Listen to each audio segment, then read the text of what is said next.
Hello guys! Hindi po Friday ngayon, pero magluluto tayo ng munggo. Siyempre, papalitan po natin ng isda. Talagang buti po ang isda kung available ngayon. Kaya, yan ang pares ng munggo ko ngayon.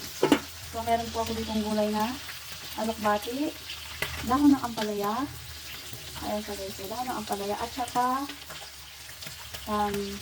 celery po yata ito. O kinsay. Ano mabango?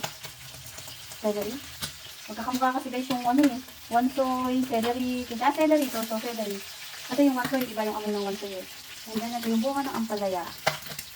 Ayan guys, pagkatapos natin tutuin yung dalagang bukid, gigisa na natin itong munggo natin. Ito guys, malapit na maluto yung ating munggo. Meron din pala siyang spinach. Spinach, alokbati, celery, at saka dahon ng malunggay, wala palang dahon ng malunggay, sorry. Dahon ng ampalaya, at saka bunga ng ampalaya.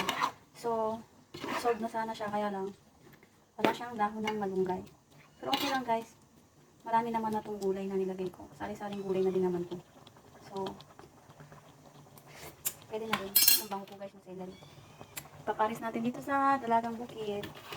Ayan guys, luto na ang ating malunggay. Tara, kakain na tayo. Enjoy eating everyone!